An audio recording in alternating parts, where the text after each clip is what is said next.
Of course, as we speak, al-Qaeda and their affiliates continue to plan attacks against us. Thanks to our intelligence and law enforcement professionals, we're disrupting plots and securing our cities and skies.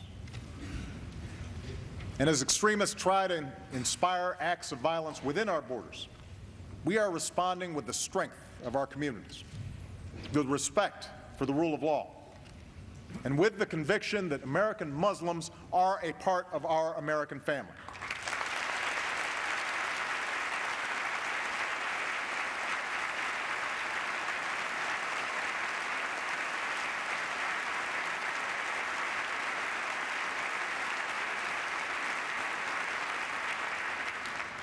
We've also taken the fight to al-Qaeda and their allies abroad. In Afghanistan, our troops have taken Taliban strongholds and trained Afghan security forces. Our purpose is clear. By preventing the Taliban from reestablishing a stranglehold over the Afghan people, we will deny al-Qaeda the safe haven that served as a launching pad for 9/11. Thanks to our heroic troops and civilians, fewer Afghans are under the control of the insurgency. There will be tough fighting ahead, and the Afghan government will need to deliver better governance. But we are strengthening the capacity of the Afghan people and building an enduring partnership with them. This year, we will work with nearly 50 countries to begin a transition to an Afghan lead. And this July, we will begin to bring our troops home.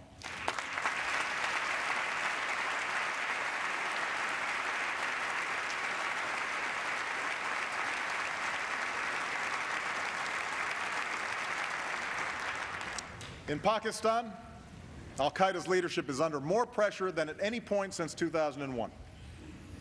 Their leaders and operatives are being removed from the battlefield. Their safe havens are shrinking. And we've sent a message from the Afghan border to the Arabian Peninsula to all parts of the globe. We will not relent, we will not waver, and we will defeat you.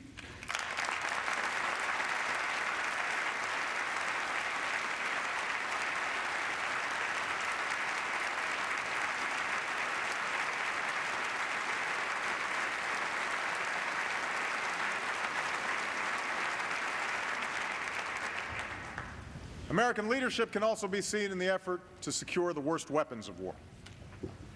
Because Republicans and Democrats approved the New START treaty, far fewer nuclear weapons and launchers will be deployed. Because we rallied the world, nuclear materials are being locked down on every continent so they never fall into the hands of terrorists.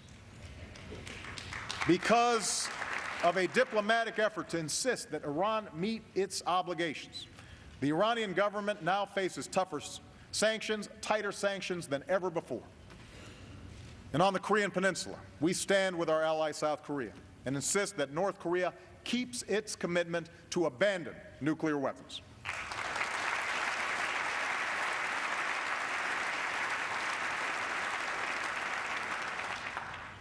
This is just a part of how we're shaping a world that favors peace and prosperity.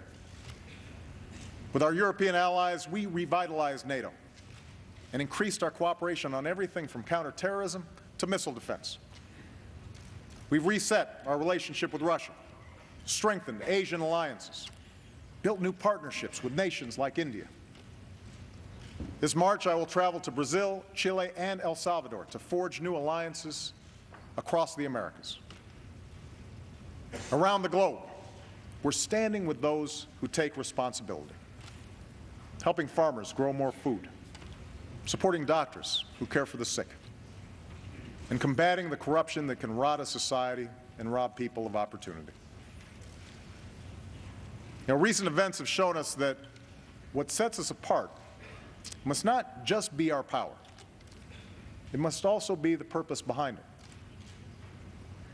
In South Sudan, with our assistance, the people were finally able to vote for independence after years of war. Thousands lined up before dawn. People danced in the streets. One man who lost 4 of his brothers at war summed up the scene around him. "This was a battlefield for most of my life," he said. "Now we want to be free."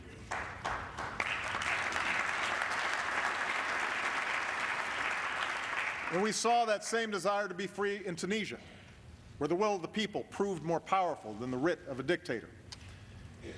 And tonight, let us be clear. The United States of America stands with the people of Tunisia and supports the democratic aspirations of all people.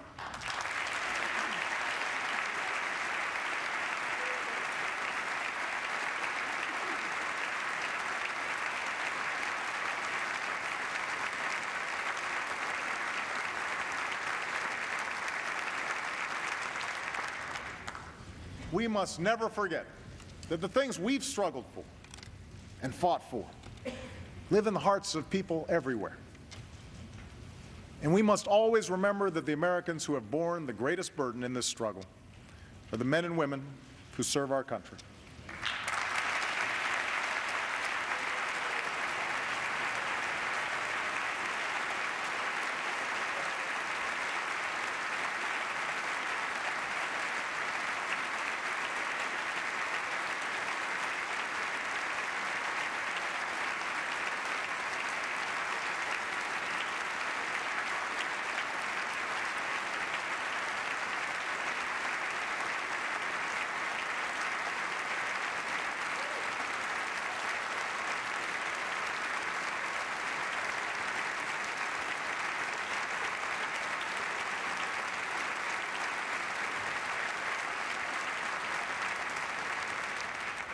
Tonight, let us speak with one voice in reaffirming that our nation is united in support of our troops and their families.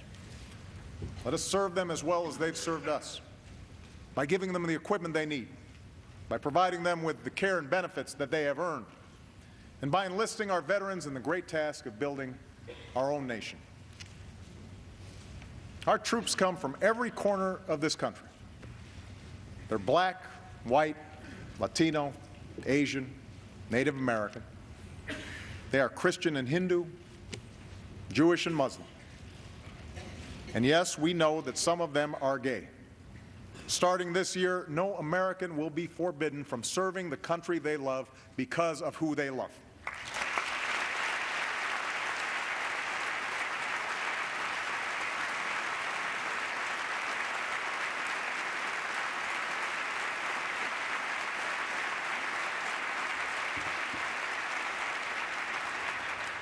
And with that change, I call on all our college campuses to open their doors to our military recruiters and ROTC. It is time to leave behind the divisive battles of the past.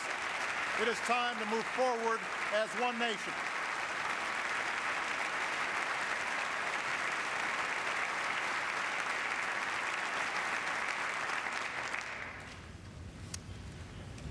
We should have no illusions about the work ahead of us. Reforming our schools, changing the way we use energy, reducing our deficit. None of this will be easy. All of it will take time. And it will be harder because we will argue about everything. The costs, the details, the letter of every law. Of course, some countries don't have this problem. If the central government wants a railroad, they build a railroad, no matter how many homes get bulldozed. If they don't want a bad story in the newspaper, it doesn't get written. And yet, as contentious and frustrating and messy as our democracy can sometimes be, I know there isn't a person here who would trade places with any other nation on earth.